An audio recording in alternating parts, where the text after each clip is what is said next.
Bem-vindos ao nosso canal YouTube com o Lacan entre capas. Hoje abordando o seminário 14, desenvolvido entre 1966 e 67, intitulado A Lógica do Fantasma, La Logique de le Fantôme. É um seminário onde Lacan começa a adensar mais e mais o uso da lógica, né? E essa é a proposta explícita do seminário, deduzir uma lógica do fantasma a partir do funcionamento do significante, a partir das propriedades do significante, que representa um sujeito para outro significante, né? E que, portanto, estava dependente aí dessa função triádica, né? Significante, sujeito, outro significante, e que vai receber nesse seminário um tratamento baseado numa releitura, de certa forma inesperada, de Descartes, né? Penso, logo existo, e de um Descartes cruzado com Aristóteles. É um seminário onde o Lacan vai voltar, de certa forma, às estruturas existenciais do ser, que era o título provisório do seminário 11, e vai voltar à importância da repetição e da negação. Ele precisa encontrar algo novo nesses dois conceitos para poder falar desse que talvez seja o conceito mais difícil, porque ele é ao mesmo tempo analítico e sintético, ele é ao mesmo tempo na borda da lógica, né? Ele necessita de uma semântica, vamos dizer assim, ele necessita de uma tradução para a noção de realidade, de real, uma tradução para o universo da percepção ou da sensibilidade, né? Quer dizer, o conceito de fantasma ele não pode ser estritamente deduzido, né, da transcendentalidade própria ou da formalidade própria do conceito de significante. Isso vai ser um grande problema para o Lacan. Ele vai, então, interpolar as fórmulas de Morgan, né, como uma lógica da negação, como uma propriedade específica da negação, para conseguir passar da alienação para, vamos dizer assim, algo que seria da ordem da não alienação. No seminário 11, isso estava compreendido pelo conceito de separação, mas aqui a coisa vai além. É um seminário intrincado, porque chega num determinado momento em que ele vai dizer, não, essa lógica do fantasma não é uma lógica A3, é uma lógica A4. Né? Então, o significante, outro significante, o sujeito e o resíduo dessa operação, né? dessa operação que se repete. Né? Um significante representa um sujeito para outro significante, e a gente repete isso, e entre uma e outra volta, vocês podem considerar a volta da demanda, aparece, né, decai ali como excesso ou como resto, e esse outro elemento que é o objeto A. Qual é a relação, então, entre o objeto A e o outro? Né? Qual é a relação entre o objeto A e o sujeito? Parece uma equação, vamos dizer assim, que o Lacan tenta balancear e ele acaba não conseguindo muito bem. A fórmula mais conhecida e mais interessante desse seminário para falar da relação do sujeito com o objeto, né, vai ser trazida da matemática, né, do Fibonacci, a série de Fibonacci, e o número áureo, número de ouro, né, que representa essa espécie de proporção perfeita, em que a soma dos elementos anteriores da série, né, vai se acumulando, formando uma série convergente ou divergente, e produzindo, vamos dizer assim, o resíduo do resíduo do resíduo do resíduo. Ele vai dizer, bom, o objeto, ele não é a próxima posição do resíduo, ele é a lógica, né, em que esse resíduo se aproxima ou se distancia do sujeito. E para isso, então, ele vai mobilizar esse número φ, né, o número de ouro, que já estava presente, de certa forma, na análise das meninas, no seminário anterior, que é um quadro, que é uma tela, organizado em torno de proporções áureas. O que são proporções áureas? Né? São proporções que podem ser definidas pela fórmula booleana, anota lá, 1 mais A igual a 1 sobre A. Ou Azinho, objeto A, no numerador, grande outro no denominador igual a grande outro numerador, objeto A mais grande outro. Que, para o Lacan, vai ser o equivalente da seguinte fórmula. Falo, castração, menos φ, objeto A mais grande outro, castração. Quer dizer, você aplica a castração dos dois lados, né? Você aplica a castração do lado do outro e do lado do objeto e você produz uma espécie de comensurabilidade que tem essa proporção, que é a proporção áurea. Você pode encontrar um número que reproduz essa, que traduz a proporção áurea, que se não me engano raiz de 5/2. Né? Mas esse modelo ele vai sendo então aplicado várias vezes ao longo do seminário, e o seminário passa nos seus momentos finais a antecipar aquilo que a gente vai ter no seminário 15, que é assim, o percurso gerativo de uma análise. No começo a gente tem uma posição de alienação, né, marcada pelo ou não sou ou não penso, né, Descartes. Esse descompasso entre o ser e a existência, dizer, aí está o sujeito.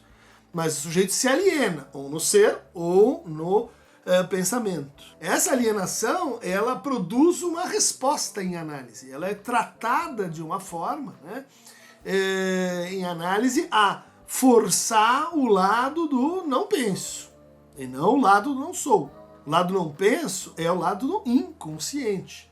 É lá que eu penso onde não sou, sou onde não penso. Subversão do cogito cartesiano. É o que a gente faz quando diante dos nossos pacientes que dizem, não, mas eu não estava pensando nisso, não, mas isso não foi minha intenção, não, mas eu não estava querendo isso, é algo em você pensou. Né?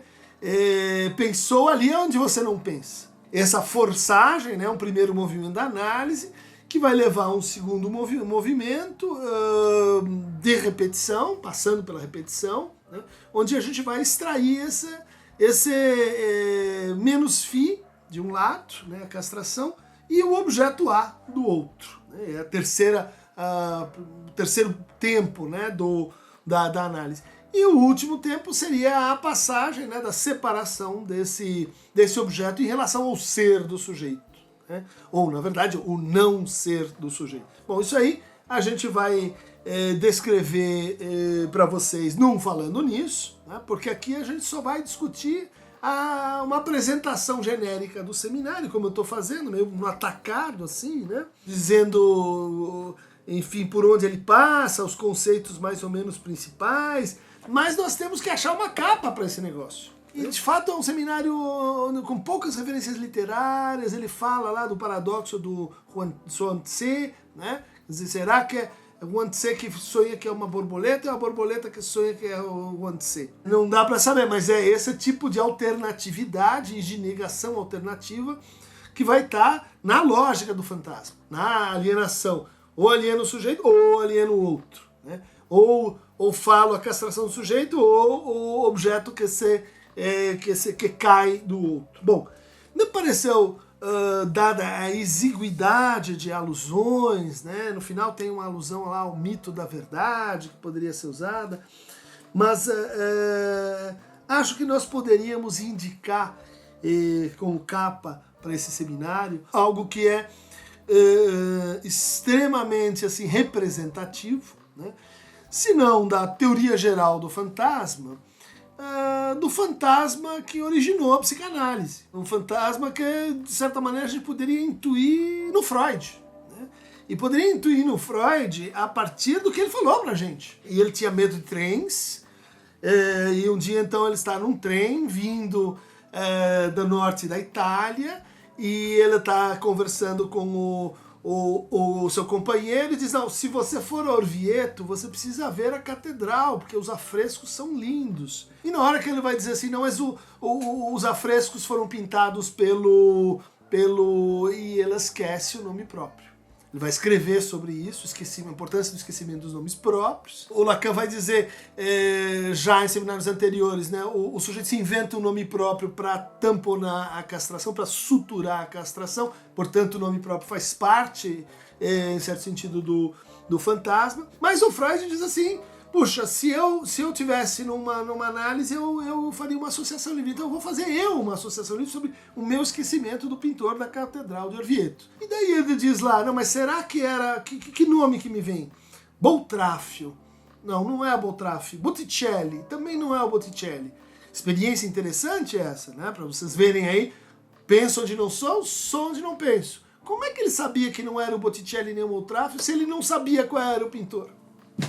Sabia. Todo mundo vem uma palavra e você gruda aquela palavra e você sabe que não é ela. Mas como é que você sabe se não é, que não é ela se você não sabe naquele momento precisamente quem é que é o pintor da coisa? E ele segue a associação livre dizendo Boltráfio. Boltráfio me lembra a cidade na Bósnia-Herzegovina, de Trafoi, onde eu recebi uma notícia de que uma paciente que eu fiquei na dúvida se era um caso orgânico ou psíquico, morreu. E eu fiquei meio culpado com esse pensamento.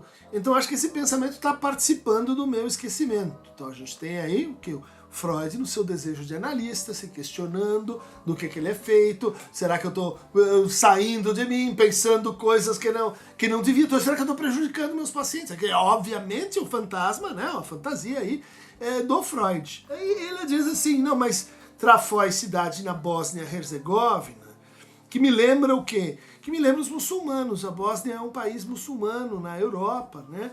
E ele lembra que ele teve um paciente muçulmano que disse para ele, olha, sem isso a vida não vale a pena ser vivida. Ou seja, impotente, não vale a pena viver. E ele diz, caramba, então isso de novo tem a ver com a sexualidade e pacientes. Será que eu estou exagerando? Será que eu estou vendo coisas? Será que eu estou vendo sexo demais aqui no que os pacientes me dizem? E ele prossegue a associação livre dele, dizendo, não, mas também os muçulmanos, eles têm muito apreço pelos médicos. Eles chamam os médicos de senhor. Senhor, ele diz senhor. Senhor se diz Herr em alemão, né? H-E-R-R. E ele está justamente na Bósnia-Herzegovina. Quer dizer, o Herr está insistindo. O que o Herr quer dizer? Por que ele está voltando, né, nas minhas associações? E daí ela se ilumina e diz, claro, porque Herr em alemão é senhor. E o pintor da Catedral de Orvieto é o Signorelli. Signore, em italiano, é senhor. Herr em alemão é senhor. Ele estava esquecendo isso porque ele estava esquecendo do Senhor. Para onde isso nos leva? Para o fato de que o Freud era judeu, que o Freud respeitava a lei mosaica, e o que significa, enfim, a dimensão do Pai celestial. E daí o Freud diz, óbvio que eu esqueci qual era o pintor da Catedral de Orvieto, porque sobre o que versa o famoso afresco que o Bully vai pôr para vocês, porque é o que eu estou propondo que esteja aqui na capa do seminário sobre a lógica do fantasma, né? Versa sobre o juízo final, ou seja, a vida após a morte, o juízo dos juízos, né? E o Freud se colocando nessa questão que é, então, sexualidade e morte. Essas coisas não devem andar juntas. Por isso eu esqueci Signorelli, por isso eu esqueci o Senhor, por isso eu esqueci a junção entre as coisas, a paciente que morreu e a sexualidade, e tudo isso que estava esquecido está referido ao juízo, o juízo, né, que a gente se faz diante do Senhor. Mas esse quadro, ele não é um quadro, é um conjunto de afrescos, né? Então tem lá a reencarnação, o juízo final, e tem uma parte dos afrescos que peculiarmente representa a pregação para os seguidores do anticristo, né? E nessa parte a gente tem a assinatura do afresco. Isso é muito interessante, porque nesse momento os pintores não assinavam dizendo Botticelli ou Boltraffio. Eles assinavam se pintando dentro do quadro. Ou, nesse caso, se pintando dentro do afresco. Só que o afresco não tinha sido começado pelo Luca Signorelli. Ele tinha sido começado pelo Fra Angelico, que é o outro grande pintor, começou a obra e abandonou. E o Signorelli completou. Então, o que a gente já tem aqui? O fato de que Freud estava às voltas também com uma espécie de questão com autoria. Né? Quem é o autor? Não é um só. Ele esqueceu um, mas podia ter lembrado que eram dois. Isso nesse momento em que ele está publicando a interpretação do sonho, se tornando ele mesmo um autor. Né? Ou será que ele está copiando as ideias do Fliess? Ou será que ele está pegando as ideias do Breuer? Ou será que ele está usando as ideias de Charcot e da Escola de Paris? Bom, Freud, e a questão da autoria está aí colocado. Vamos lembrar que o próprio Freud mudou o seu nome, né? A assinatura. Ele se chamava Sigismund. E ele tira esse S e vai para Sigmund. Ou seja, há uma questão de Freud com o seu nome. O nome aí, bom, será um nome próprio, um nome que representa algo, né? Para ele na transmissão patrilinear, caso do judaísmo no qual ele se encontrava. Então nada mais justo do que, se nós estamos falando da lógica do fantasma, e se nós estamos falando de que essa lógica, ela vamos dizer assim, preside o desejo de autoria, de invenção, do que homenagear o seminário com essa imagem, né, que é uma imagem da finitude, o juízo final, que se presta a colher inúmeras fantasias. Agora, há uma parte desse seminário em que Lacan parece falar de algo parecido. Ele diz, olha, eu vou distribuir o meu seminário entre a versão aberta e a versão fechada, eu vou tentar mudar, vou manter o nome seminário, mas nós estamos saindo, né, da Sainte-Anne, do Hospital de Sainte-Anne, da Capela de Sainte-Anne, e estamos vindo aqui para a École Normale Supérieure, né? Então, será que o seminário continua? A gente já tem as datas e tal. Ele está nesse momento em que ele quer passar a palavra para os alunos. Olha só que interessante. Ele quer que os alunos falem também, que os alunos inventem, que tragam contribuições. Ele parece, né, 66. O que está acontecendo em 66? Publicação de Écrit, um único livro de Jacques Lacan. Ou seja, Lacan está se tornando um autor. Ele está assinando um trabalho, como Freud assinou a interpretação dos sonhos, como Signorelli assinou, talvez, a Catedral de Orvieto se pintando ao lado do Fra Angelico, porque vocês vão ver, o Bully vai mostrar, eles se pintam ali um atrás do outro, né? A figura do pintor de um junto com o outro. E então diz Lacan, essa versão, página 48, entretanto, permanece exatamente alguma coisa que suspende essa nomeação de seminário, né? E daí appellation é o termo que ele usa aqui, entre o uso próprio de uma categoria, um lugar onde algo se troca, é assim que ele define o seminário, né?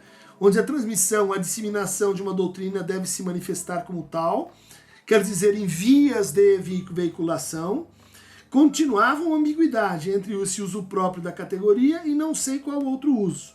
Não para falar propriamente do nome próprio, olha lá, porque toda discussão sobre o nome próprio poderia concernir a isso. Olha lá, ele está falando da autoria no seminário, né? De como, quem é o autor, e aqueles que me acompanham há anos nos seminários na USP, a gente percebe, né, que isso é difícil trazer para o online agora, porque é uma criação conjunta, é uma criação que depende ali da resposta, das colocações das pessoas, da troca. É diferente de você em casa escrevendo, você e seus livros, né? Você e seu fantasma, né? Aqui tem uma coisa que é o autor de um seminário quando as pessoas começam a falar, a interpolar. Uma das coisas críticas levantadas contra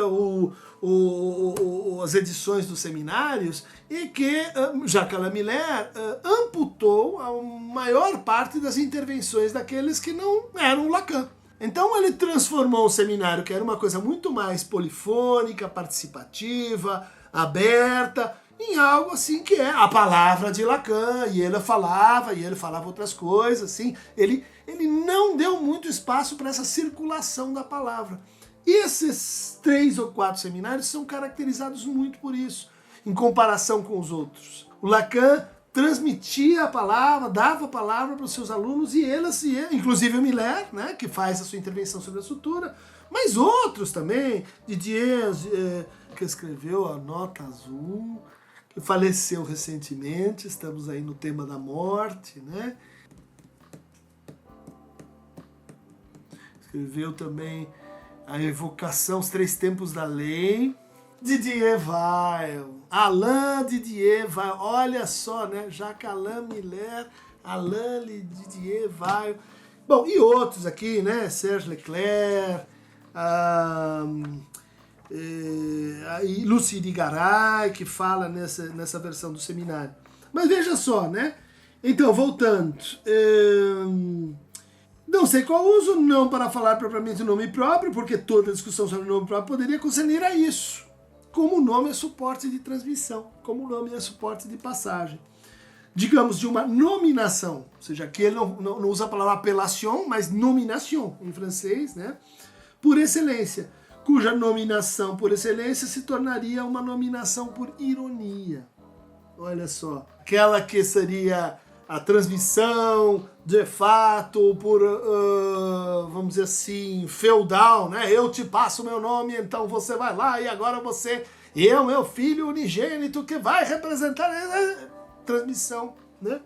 Por excelência se tornaria uma nominação por ironia. Ele está falando com o quê? Com o modelo de transmissão da psicanálise originado, né, na IPA, em que Freud transmitiu a psicanálise para a sua família, Ana Freud, né, para a sua filha, e que produziu, vamos dizer assim, uma descendência, uma transmissão de poder saber em termos genealógicos, que ele estava criticando, mas será que não acabou repetindo? A lógica do fantasma nos toca a todos, inclusive aos seguidores do nosso querido Acheronta Movebo. Por hoje é só. Preciso pensar nisso na minha análise. Então, quando Alain Didier Weil é um psicanalista muito, muito importante, né? A gente tem pessoas que trabalham com ele aqui no Brasil. Ele foi alguém que levou a psicanálise para a música, para o teatro. Ele frequentou o Brasil, né? Mas o nome, né, Didier, a hora que lembrei de Didier, me lembrei de Didier Anzieux.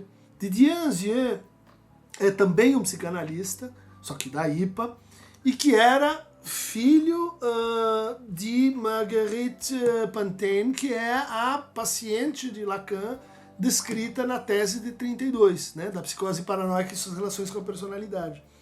É uma mulher que trabalhava nos Correios e que ataca uma atriz francesa e é levado para a delegacia, e na delegacia encontra o Lacan. E daí o Lacan começa a falar com ela e ela diz: eu tenho escritos preciosos que ninguém quer publicar e na verdade estão roubando as minhas ideias, né?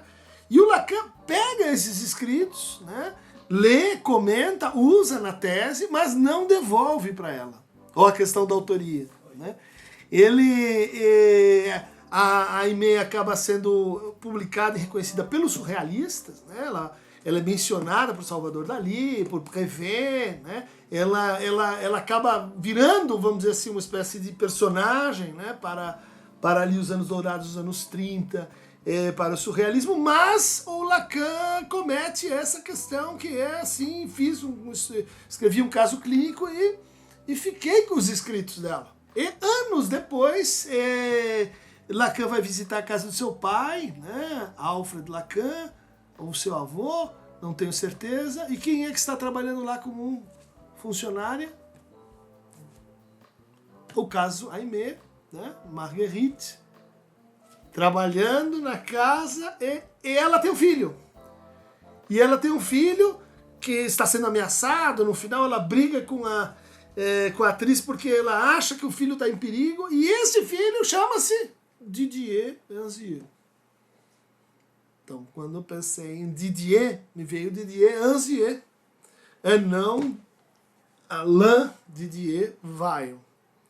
Isso tem que ver com os fantasmas da psicanálise, os personagens que estão no subterrâneo do que a gente pode dizer